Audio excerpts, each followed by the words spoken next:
Assalamualaikum warahmatullahi wabarakatuh. Innal hamdalillah nahmaduhu wa nasta'inuhu wa nastahdihi wa nastaghfiruh wa na'udzu billahi min shururi anfusina wa min sayyiati a'malina. Man yahdihillahu fala mudilla lahu wa man yudlil fala hadiya lahu. أشهد أن لا إله إلا الله وحده لا شريك له وأشهد أن محمدا عبده ورسوله. اللهم صل وسلم على محمد وعلى آله وصحبه والتابعين بإحسان إلى يوم الدين. أما بعد رب اشرح لي صدري. Wahai Tuhanku, lapangkanlah dadaku ini. Wa yassirli amri, dan permudahkanlah urusanku. Wahlul 'uqdatam min lisani, dan uraikanlah kekeluhan lidahku. Yafqahu qawli, supaya mereka memahami kata-kataku ini. Saudara-saudari, sahabat sahabiah, muslimin muslimat, mudah-mudahan kita semua pada malam ini mendapat rahmat daripada Allah Subhanahu wa taala, diampunkan semua dosa-dosa kita, juga kita mengharapkan taufik dan hidayah daripada Allah Subhanahu wa taala.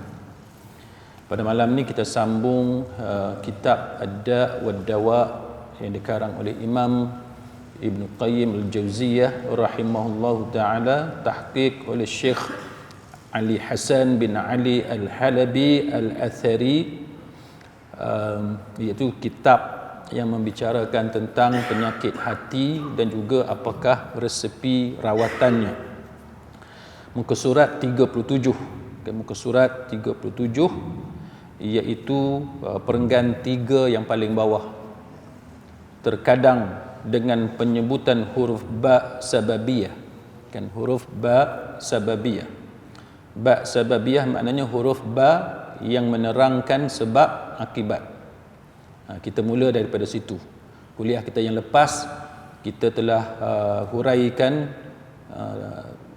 ayat surah Al-Hashr, ayat yang ke-7. Kaila yakuna dulatan bainal aghniya'i minkum, agar harta itu jangan hanya beredar di antara orang-orang kaya sahaja di antara kamu. Itu yang kita telah huraikan, bincang dalam kuliah yang lalu. Jadi pada malam ni kita sambung daripada terkadang dengan penyebutan huruf ba sababiyah, huruf ba yang menerangkan sebab akibat. Seperti firman-Nya, "Dzalika bima qaddamat aydikum." Demikian itu disebabkan oleh perbuatan tanganmu sendiri. Surah Ali Imran ayat 182. Baik, sidang hadirin mukminin, daripada ayat itu kita rujuk kepada tafsir Imam Ibn Katsir rahimahullahu taala. Macam mana Imam Ibn Katsir mentafsirkan ayat tersebut. Ayat itu menceritakan tentang apa sebenarnya, kan? Kita ambil daripada ayat daripada awal, iaitu ayat 181. Baik, daripada ayat 181 cerita dia tuan-tuan sekalian, iaitu firman Allah Ta'ala, a'udzu billahi minasyaitonir rajim, laqad sami'a Allahu qaulal ladzina qalu innallaha faqirun wa nahnu aghniya. Sesungguhnya Allah telah mendengar perkataan orang-orang yang mengatakan sesungguhnya Allah miskin dan kami kaya. Kan? Siapa ni tuan-tuan yang berani kata innallaha faqir, sesungguhnya Allah faqir, Allah miskin? Kita tuan-tuan, jahat-jahat kita, kan, kita ni dosa banyak, tapi tak ada lagi berani nak kata Allah miskin. kita ni teruk, bukannya baik sangat pun. Kita tengok orang Melayu kita yang tak semayang, budak-budak yang duk main bola, yang tak, bukan main bola tak semayang, tapi yang main bola yang tak kira maghrib ke apa ke, hak tara tu tuan-tuan, Anak-anak muda kita yang duk bawa budak perempuan naik motor apa semua, duk wheelie, duduk lomba tengah malam sampai subuh semua. Kita takkan dengar. Kita setakat ni kita teruk-teruk anak-anak muda, remaja kita, teenagers kita, tak ada lagi kita boleh dengar yang berani kata innallaha faqir, sesungguhnya Allah itu miskin ataupun fakir. Cuma dulu pernahlah kan negara kita heboh dengan cerita golongan yang kencing atas Quran. Ini satu kumpulan tertentu, adalah di belah Kedah pun ada, belah Penang pun ada, pernah satu ketika dulu. Tapi kemudiannya cerita tu hilang begitu saja, dan kita tahulah ada golongan yang sembah syaitan dan sebagainya. Tapi yang kita nak ceritanya ialah kita, masyarakat kita di Pulau Pinang, di Malaysia ni tuan-tuan, teruk-teruk kita pun tak ada lagi lah yang berani kata Allah tu fakir, Allah tu miskin. Wa nahnu aghniya, dan kami ni kaya. Siapa yang berani kata Allah tu, menghina Allah sampai ke tahap itu? Ini kita nak tengok. Kan? Allah miskin, Allah fakir, kami yang kaya. Jadi ini disebut oleh Allah Subhanahu wa taala dalam surah Ali Imran ayat 181. Sanaktubu ma qalu wa qatlahumul anbiya'a bighairi haqq wa naqulu dhuqu 'adzabal hariq. Lalu kami akan mencatat, kami akan tulis perkataan mereka itu. Allah Taala kata dia akan record kan perkataan mereka itu dan perbuatan mereka yang membunuh nabi-nabi tanpa alasan yang benar.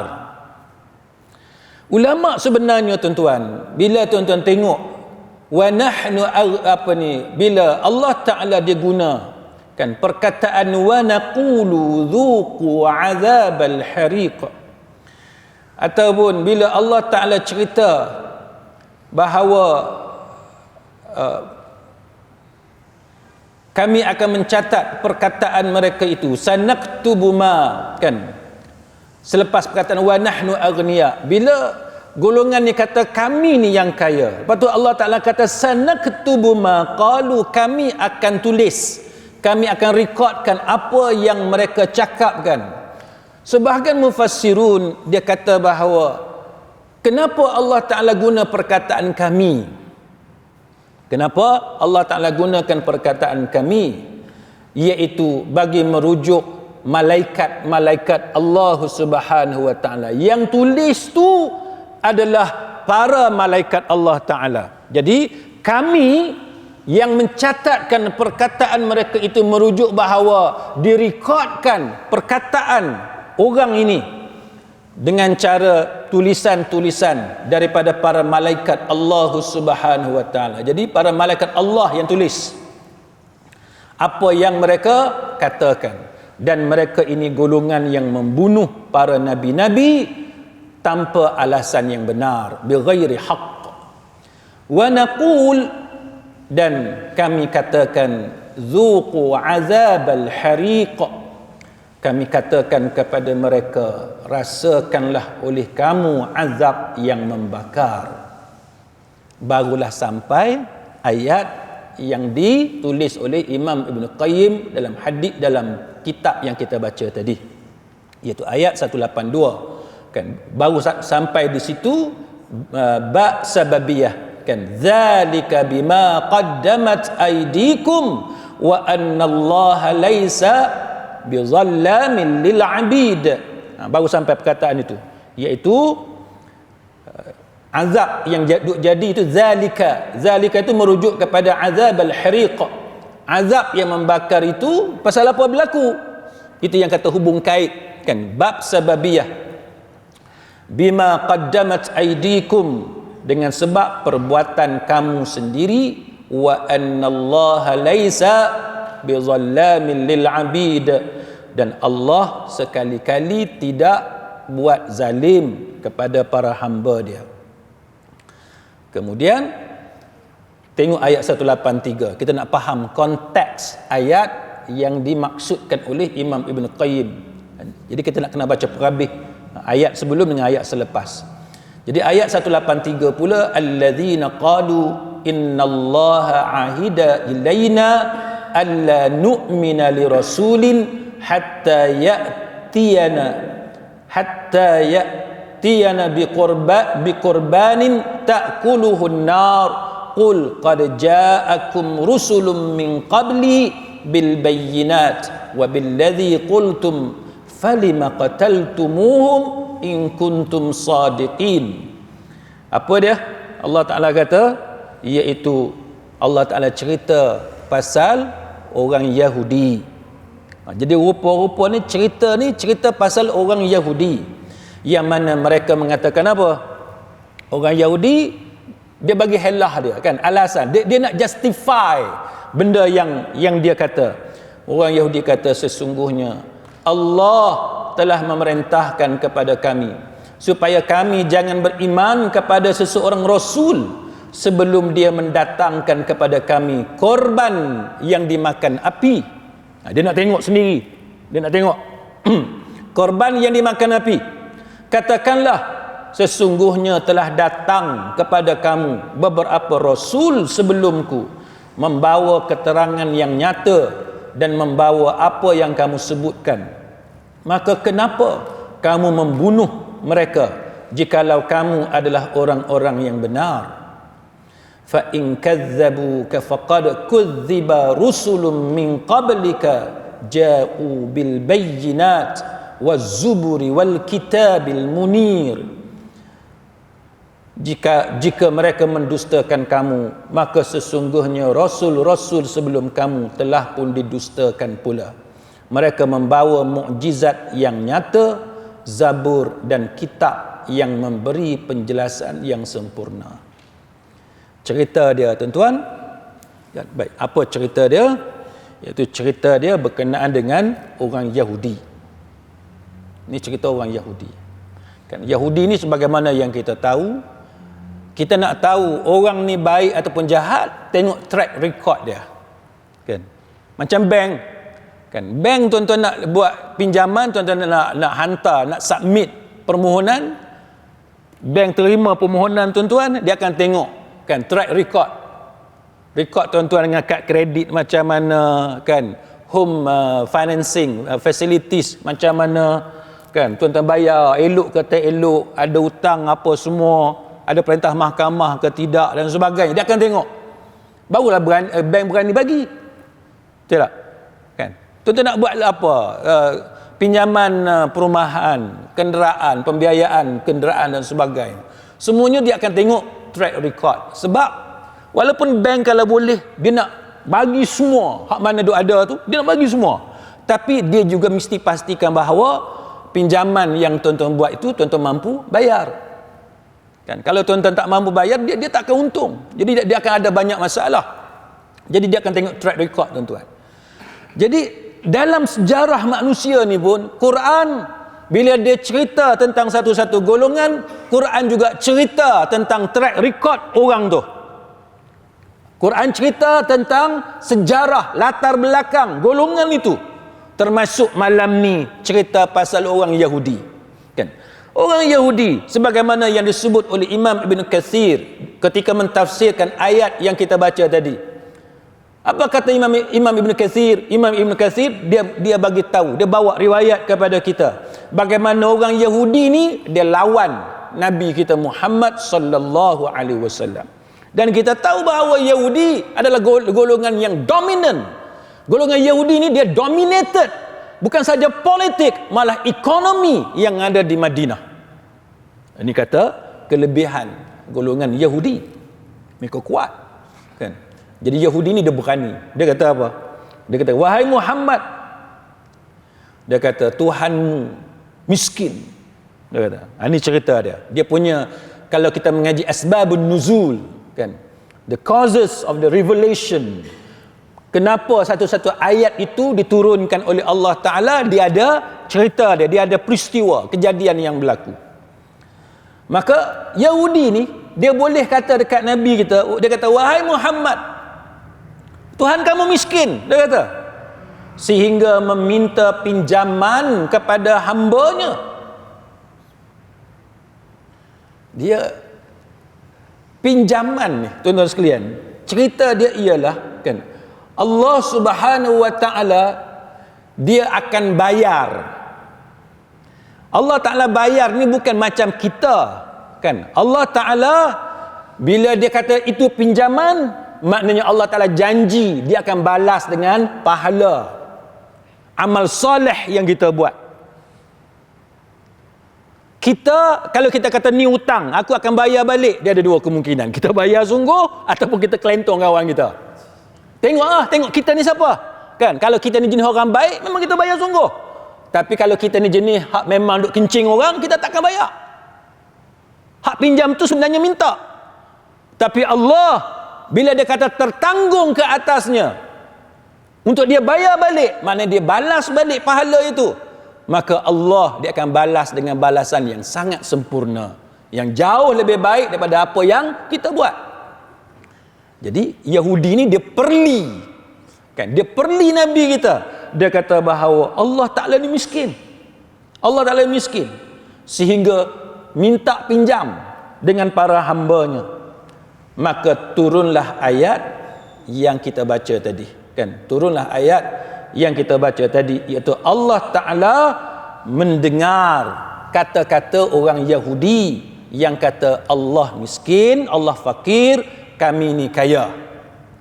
Baik, maka Imam Ibn Kathir dia bawa riwayat daripada Ibnu Murdawaih dan Ibnu Abu Hatim, bagaimana Muhammad ibn Ishaq dia mengatakan bahawa telah menceritakan kepada aku Muhammad ibnu Abu Muhammad daripada Ikrimah yang menceritakan kepadanya daripada Ibnu Abbas radhiyallahu anhuma bahawa Sayyidina Abu Bakar Siddiq dia masuk satu tempat di mana orang Yahudi ni duk baca kitab dia. Yahudi duk baca kitab dia. Tempat tu dipanggil sebagai Baitul Madaris. Tempat tu dipanggil sebagai Baitul Madaris. Jadi Abu Bakar Siddiq dia pergi tempat orang Yahudi ni, tempat orang Yahudi duk baca kitab dia, yang dipanggil sebagai Baitul Madaris. Bila sampai di situ, dia jumpa dengan satu tokoh, kan, prominent figure di kalangan orang Yahudi yang nama dia Fanhas, juga dikenali sebagai Finhas, kan? Fanhas ataupun Finhas. Siapa dia? Dia adalah tokoh Yahudi yang terkenal pada masa itu, Fanhas ini ataupun Finhas. Ada satu lagi tokoh Yahudi nama dia Asya, pun dia ada juga sekali pada masa itu. Lalu bila Abu Bakar Siddiq dia masuk dalam Baitul Madaris pada masa itu di Madinah, apa kata Abu Bakar Siddiq? Abu Bakar kata dekat Fanhas, Abu Bakar kata, celaka kamu. Abu Bakar kata, celaka kamu. Takutlah kamu kepada Allah dan peluklah Islam, masuklah Islam. Wallahi, Abu Bakar kata, wallahi, demi Allah, sesungguhnya kamu benar-benar mengetahui bahawa Muhammad adalah utusan Allah. Abu Bakar kata dekat Fanhas, sesungguhnya Muhammad adalah utusan Allah. Dia datang kepada kamu dengan membawa perkara yang hak daripada Allah, yang mana kamu boleh jumpa benda ni ada dalam Taurat, ada dalam Injil. Abu Bakar kata. Dan kita pun tahulah, kan, bagaimana Taurat yang ada itu, Old Testament itu telah diubah, kan? Tapi Abu Bakar kata kat dia, kamu boleh jumpa benda ni dalam Taurat. Dan kalau tuan-tuan tengok video ceramah Dr. Zakir Naik pun, dia boleh tunjukkan satu-satu apa yang ada dalam Old Testament, apa yang ada dalam New Testament. Walaupun apa yang ada sekarang ni bukan lagi Injil yang asli, bukan lagi Taurat yang original, tapi bila kita tengok Ahmad Didat, termasuk kemudian ni Dr. Zakir Naik dan sebagainya, dia boleh tunjuk satu-satu bagaimana cerita-cerita tentang kedatangan Rasul akhir zaman ni, khususnya berkenaan dengan Nabi kita Muhammad sallallahu alaihi wasallam, memang ada dalam Old Testament dan juga dalam New Testament. Jadi itu kata Abu Bakar Siddiq. Apa kata Fanhas? Fanhas kata, wallahi, demi Allah, dia kata, wahai Abu Bakar, kami tidak ada keperluan pun kepada Allah. Oh, dia kata gitu. Kami tak ada keperluan pun kepada Allah kerana dia miskin. Dan sesungguhnya dia benar-benar berhajat kepada kami.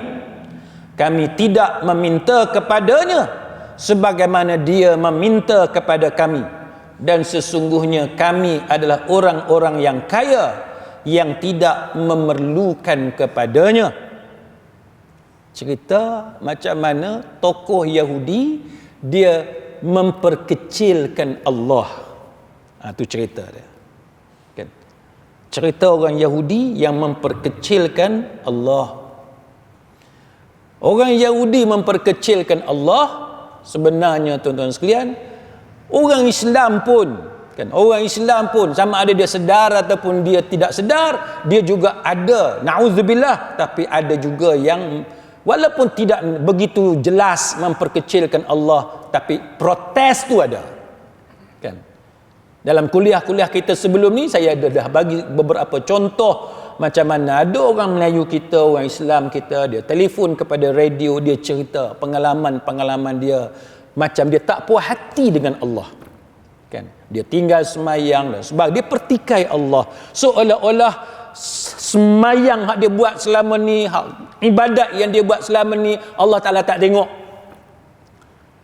Benda-benda macam ni tuan-tuan, lintasan-lintasan macam ni dia memang ada dekat kita. Cuma atas kita macam mana kita nak tangani bisikan-bisikan iblis ni, kita kena tahu, kan, macam mana kita nak menangani, nak berhadapan dengan bisikan syaitan ini. Baik, dia kata apa? Fanhas kata, seandainya dia tidak memerlukan kami, nescaya dia tidak akan meminta hutang kepada kami seperti yang dikatakan oleh temanmu, yakni Nabi Muhammad sallallahu alaihi wasallam. Fanhas ni cakap kepada Abu Bakar, kalau Tuhan ni tak miskin, dia tak cakap macam tu dekat kawan kau tu. Kawan kau tu makna Rasulullah sallallahu alaihi wasallam. Baik. Lalu dia kata apa? Allah larang kamu terlibat dengan riba, tapi dia membolehkan riba kepada kami. Sebab tu kalau tuan-tuan mengaji Islamic finance, Islamic banking and finance, tuan-tuan masuk dalam bab interest, kan, dalam bab riba, kan, tuan-tuan akan jumpa dia punya historical background. Kita tengok macam mana orang Islam dengan riba, orang Kristian dengan riba, Jus, orang Yahudi dengan riba, tuan-tuan boleh tengok. Termasuk antaranya transaction di kalangan orang-orang Yahudi ni, sebahagian besar mereka ni riba sama-sama dia tak boleh, kan, tapi riba dengan orang lain boleh. Dia macam tu. Yang tu ada cerita dia, panjang cerita dia, tapi itu perangai orang Yahudi. Dia kata apa? Dia kata bahawa Allah melarang kamu melakukan riba, tapi dia membolehkan kami melakukan riba. Jadi dia impose interest, kan, kepada orang-orang bukan Yahudi. Itu amalan orang Yahudi, termasuk di Madinah, kan, termasuk di Madinah. Baik. Jadi Fanhas ni dia ucap satu benda di ujung tu. Kat ujung tu dia sebut satu benda yang menaikkan darah Abu Bakar Siddiq. Kita bagi laluan.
Baik, sedang hadir mukminin. Jadi satu benda yang diucapkan oleh Fanhas ni yang menyebabkan Abu Bakar Siddiq tak boleh nak tahan. Kita tahu bahawa Abu Bakar Siddiq adalah sahabat Nabi yang paling susah nak pukul orang, paling susah nak angkat pedang dekat orang, berbanding dengan Umar Khattab. Umar satu orang yang dia pantang orang buat benda yang dia tak suka, dia angkat pedang, dia akan pukul orang tu, dan dia bukan pukul dengan tangan kosong, dia pukul dengan pedang. Itu Umar.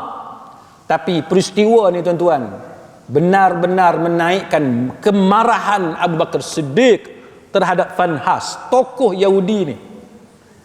Apa dia kata dekat Abu Bakar?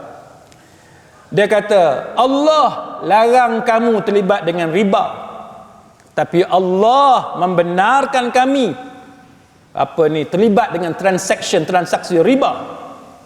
Ini pokok Yahudi, memang dia pegang ini. Lepas tu dia kata, seandainya Allah tu kaya, dia kata, seandainya Allah Ta'ala tu kaya, nescaya dia tidak memberi kami riba. Dia pergi kata kot tu. Pasal apa tuan-tuan? Pasal Yahudi ni dia tahu ada satu ayat Quran yang turun, yang mana ayat Quran tu yang dia pelekeh, dia memperlekehkan Nabi, yang dia duk hina Abu Bakar Siddiq. Itu surah Al-Baqarah ayat 245. Allah Ta'ala turunkan satu ayat ni mengikut pendapat Sa'id bin Jubair. Dia kata apa? Allah Ta'ala turun satu ayat dekat Nabi. Man dzalladzi yuqridullaha qardan hasana. Siapakah yang mau memberi pinjaman yang baik kepada Allah? Yang siapa yang mengaji Islamic Banking Finance, dia tahulah qardu hasan. Qardu hasan ni, kalau zaman kita hari ni bila sebut qardu hasan, yang kita faham qardu hasan dalam Islamic banking practices, maknanya kalau pinjam 10,000 bayar 10,000. Kan? Pinjam 10,000 bayar 10,000. Tuan-tuan pernah jumpa tak bank mana-mana dekat Penang ni? Tuan-tuan pergi dekat bank, saya nak pinjam 10,000, sign agreement, kontrak apa semua, tengok bayar balik 10,000, ada tak? Tak ada. Kan? Tuan-tuan buat loan kereta, kita sebut loan kereta lah, walaupun dari segi Islamic banking bukan istilah yang tepat, tapi nak bagi senang faham. Tuan-tuan buat pinjaman kenderaan, kereta harga 100,000, bayar balik 1,000 ke? Mana ada, bank takkan bagi ya. Kan? Mesti bayar lebih. Kan? Mesti 2 kali ganda dan sebagainya. Tengok kepada tempoh yang tuan-tuan bayar balik berapa. Rumah, tuan-tuan beli rumah harga 300,000, 400,000, tuan-tuan pinjam let's say 20-30 tahun, tuan-tuan bayar balik kira berapa? 1 juta. Kan?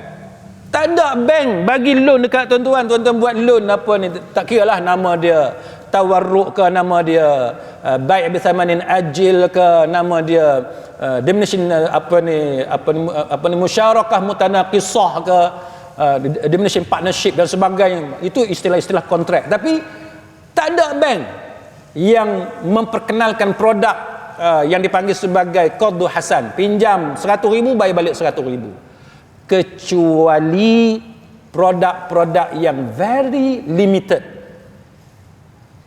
Yang ni jarang ada, kan? Bukan kata tak ada langsung, ada tapi jarang ada. Contohnya masa saya buat masters dulu di UIA, LLM, Master of Law dalam Islamic Banking, UIA dia ada joint venture project lah dengan satu bank yang saya tak mahu sebut nama bank itu. Bank ada UIA dia ada project dengan satu bank ni. So dalam kita kata persetujuan di antara UIA dengan bank tersebut, antaranya ialah bank itu akan bagi pinjaman yang dipanggil sebagai qardu hasan pendidikan kepada pelajar-pelajar UIA yang buat masters, kan, buat Master of Law LLM di UIA. Dia ada kos beberapa kursus tertentu di peringkat masters, yang mana bila tuan-tuan pohon pinjam 10,000 untuk bayar fee, untuk bayar yuran pengajian tersebut, bank akan bagi 10,000, tuan-tuan bayar 10,000 balik. Zero interest. Kan? Zero interest. Jadi produk yang macam ni jarang. Bukan kata tak ada langsung, ada, tapi susah nak jumpa. Kan? Kecuali bila bank tersebut dia ada joint venture, project dan sebagainya dengan institusi yang tertentu, barulah adalah sekali-sekala yang tuan-tuan boleh jumpa. Tapi secara umumnya tak ada. Payah nak jumpa. Jadi ada orang tanya, kenapa Islamic banks ataupun Islamic Financial Institution, IFI, tidak mengadakan produk yang dipanggil sebagai qardu hasan?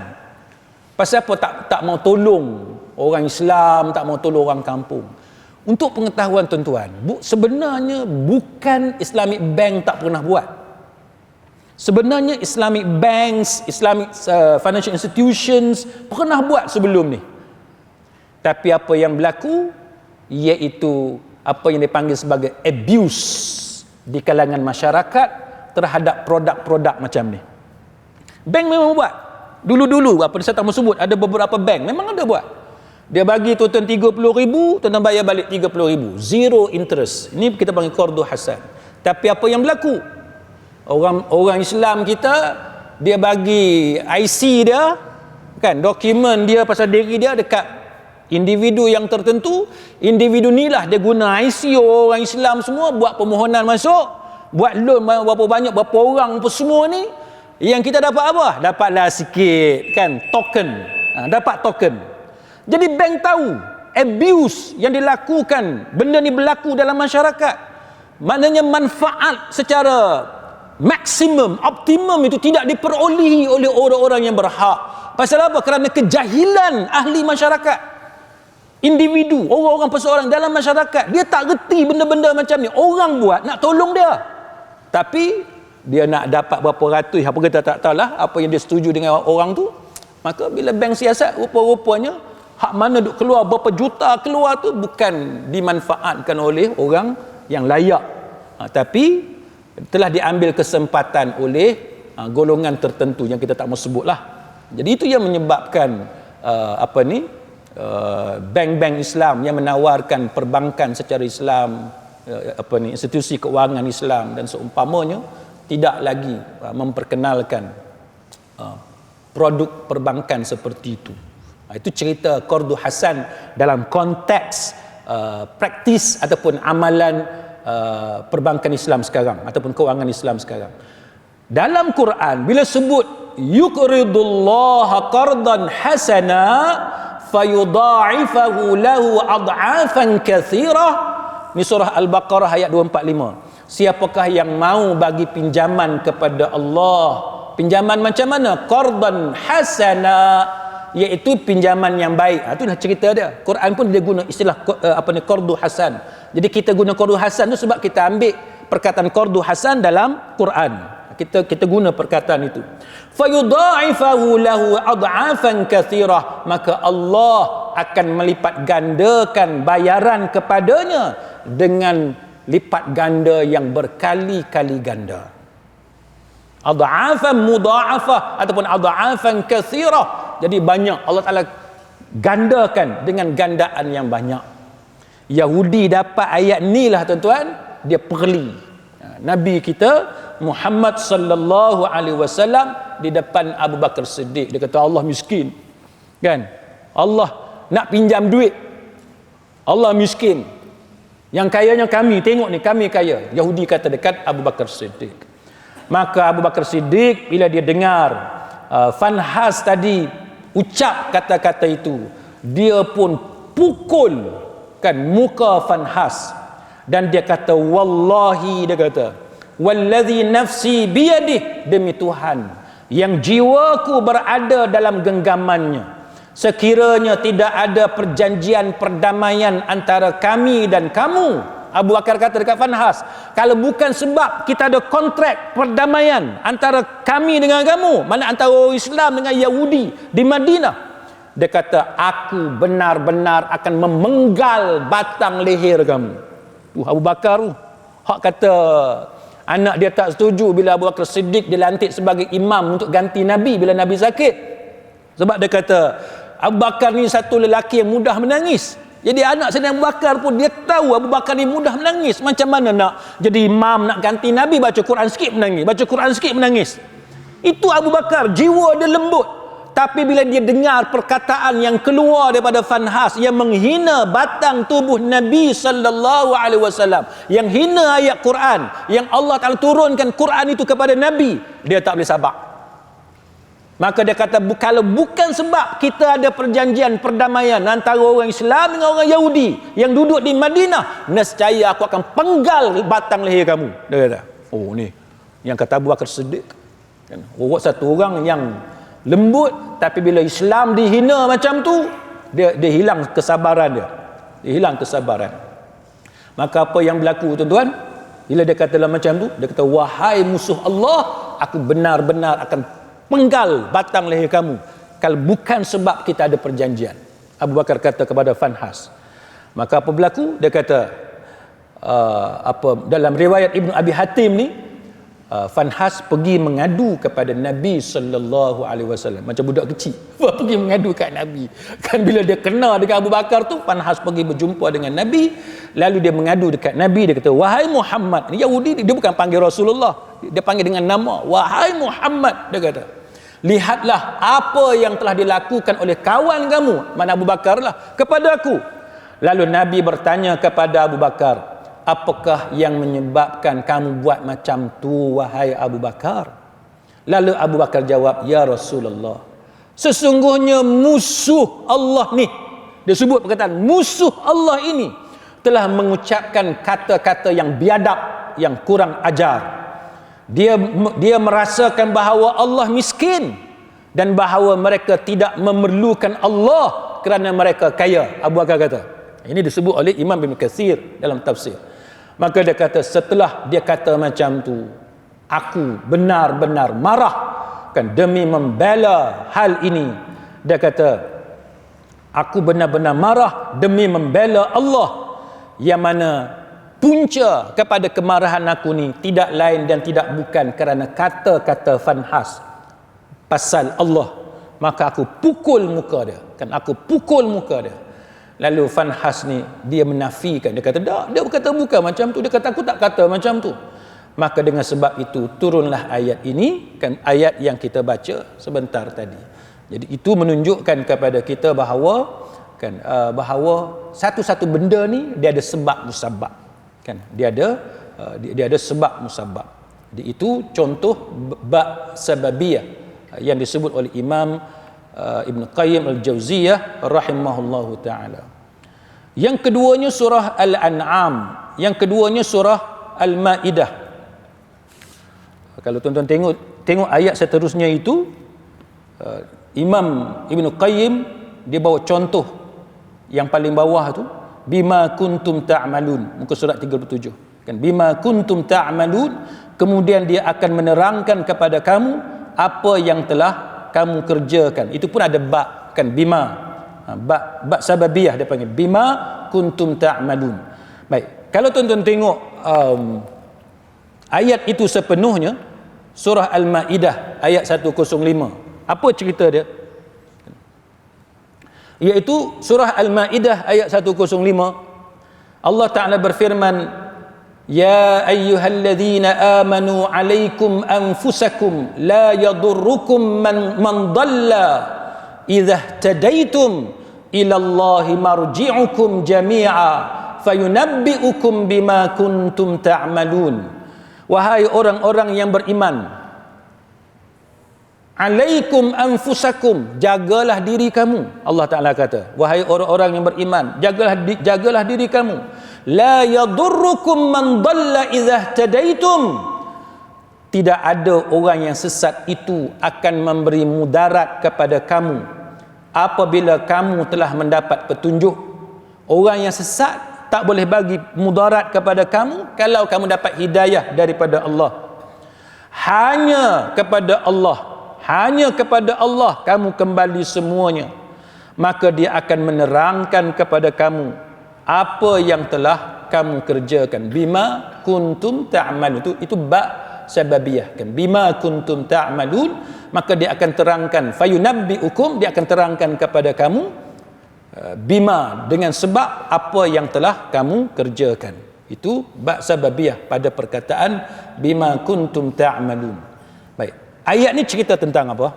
Ayat ni cerita dia tuan-tuan sekalian, sebagaimana yang disebut oleh para ulama tafsir, para mufassirun, ada kekeliruan di kalangan sebahagian manusia, iaitu sebahagian di kalangan manusia menganggap bahawa tak perlu lagi amar ma'ruf dan nahi mungkar, atas alasan bahawa kesesatan itu tidak akan menjejaskan orang-orang yang beriman. Orang yang sesat tak boleh bagi mudarat kepada orang yang beriman.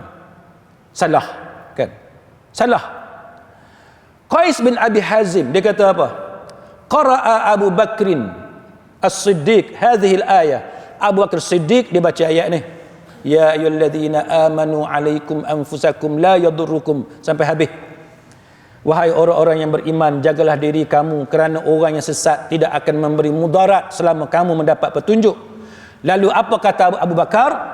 Abu Bakar kata, sesungguhnya orang-orang manusia meletakkan ayat ini bukan pada tempat yang betul. Abu Bakar kata, bila turun ayat ni, Abu Bakar kata ada orang salah faham ayat ni. Maka Abu Bakar kata apa? Abu Bakar kata, sesungguhnya, dia kata, ketahuilah, sesungguhnya aku mendengar Rasulullah sallallahu alaihi wasallam bersabda, sesungguhnya manusia jikalau melihat orang yang zalim lalu tidak mencegahnya atau melihat kemungkaran dan tidak mengubahnya, maka Allah akan menimpakan hukuman kepada mereka secara menyeluruh. Abu Bakar kata. Maka Abu Bakar dia nak bagi tahu, kita tak boleh guna ayat ini untuk mengatakan bahawa kalau kita ni orang baik, kita dapat petunjuk, kita tak payah buat amar ma'ruf nahi mungkar. Dah, amar ma'ruf nahi mungkar tetap wajib kita laksanakan. Walaupun kesesatan manusia tu tidak akan menjejaskan kita bila kita ikut hidayah daripada Allah. Tapi syarat dia, amar ma'ruf nahi mungkar mesti dibuat. Kita kena tegur, kita mesti perbetulkan kan kesilapan-kesilapan yang berlaku dalam masyarakat. Kita kena buat. Contoh ni, apa yang orang duk tunjuk dalam video dekat Pesta Bola Pinang. Satu makcik dia menari sebab dapat air free. Benda macam ni tuan-tuan sekalian, kita perlu nyatakan ketidaksetujuan kita. Kita tak boleh duk biar macam tu, tak boleh. Siapa yang kenal penganjur, siapa yang kenal orang meniaga, siapa yang kenal makcik tu, siapa yang kenal keluarga dia dan sebagainya, dia kena sampaikan mengikut kemampuan masing-masing. Supaya kaum wanita dalam masyarakat kita kena ada rasa malu. Jangan kerana air yang harga berapa ringgit sahaja tu dia sanggup hilangkan maruah dia. Kita sebagai orang Islam, tuan-tuan, kita kena jaga maruah. Tambah sekarang ni dengan TikTok apa semua, kita boleh tengok wanita-wanita Islam kita dengan pakai tudungnya, dengan baju kurung, berjoget, goyang punggung dan sebagainya. Ini adalah satu bukti yang kita boleh tengok bagaimana hilangnya rasa malu dalam masyarakat yang kita kena buat teguran. Kita tak boleh biarkan perkara seperti itu berlaku. Kita tak boleh biarkan perkara seperti ini berlaku. Dan kalau kita tengok tuan-tuan sekalian, kita tak boleh biarkan kezaliman ni berlaku, kesesatan ni berlaku. Sebab tu kemudian dalam ayat seterusnya Imam Ibn Qayyim disebut tentang ayat surah Al-An'am ayat 129, wa kadzalika nuwalli ba'daz zalimin ba'da bima kanu yaksibun, dan demikianlah kami jadikan sebahagian orang-orang yang zalim itu menjadi kawan bagi sebahagian yang lain disebabkan apa yang mereka usahakan. Sababiyah juga, sababiyah bima kanu yaksibun, dengan sebab apa yang mereka usahakan. Baik, ayat ni cerita dia asal-asal turunnya pasal jin dan juga manusia. Yang mana siapa yang buat zalim, maka manusia itu akan dikuasai oleh jin. Sebab tu kita tengok cerita jin ni bukan hanya ada di kalangan orang Melayu, tapi juga di kalangan bangsa lain. Kan? Dia orang pun percaya kepada jin. Saya kawan-kawan Mak Saleh masa saya di England, saya duk tanya dia orang, "You percaya tak pasal jin?" Dia kata, "Ya, dia percaya." Dia kata, orang putih percaya, orang yang agama Kristian pun percaya ada jin. Jadi jin itu memang dipercayai kan oleh bangsa lain juga. Maka mereka percaya bahawa manusia boleh dikuasai oleh jin, dan Quran pun menceritakan bagaimana jin mampu menguasai manusia. Baik, jin dia menguasai manusia. Kenapa? Kerana kezaliman yang manusia buat. Sebab tu kita, tuan-tuan sekalian, bila kita ada problem, kita ada gangguan dan sebagainya, antara benda yang kita mesti check diri kita, muhasabah diri kita ialah, ada tak kita buat salah dengan orang? Ada tak kita buat penanya orang, buat zalim orang, ambil harta orang, ambil hak dia dan sebagainya? Ini antara benda yang kita kena cek kalau kita ni ada gangguan, ada macam-macam masalah yang kita kata ada makhluk halus lah apa semua. Baik, ayat ni dia turun asalnya berkenaan dengan jin yang menguasai manusia. Lalu bila manusia buat zalim, maka yang di sekeliling manusia itu bukan setakat jin, di sekeliling manusia itu juga adalah orang-orang yang zalim, dan mereka kemudiannya rasa selesa duk buat jahat dekat orang. Dia tak rasa bersalah. Macam kita nak menipu, orang tahu kita menipu. Sebab kita amatur, kita tak biasa menipu. Orang tengok mata kita, orang tengok air muka kita, orang tahu dah ustaz jalan ni menipu. Nampak kelentong. Ustaz pasal apa lambat mai hari ni? Ustaz keluar pukul berapa daripada rumah? Oh, saya keluar awal 5:30 lagi. Orang tengok muka ustaz jalan ni, tahu dah ni menipu. Kan? Ni nak try menipu. Orang tahu. Pasal apa? Sebab kita tak biasa menipu.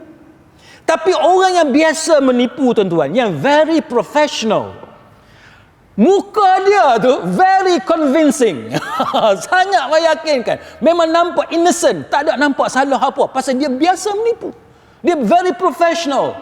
Maka orang macam ni dia selesa. Dia tak ada gugup, dia tak ada rasa berat apa semua, dia tidak kekok, pasal Allah Ta'ala campakkan dalam diri dia keselesaan buat jahat. Ini yang berlaku kepada orang macam ni, dan bertumpuk-tumpuklah dosa mereka.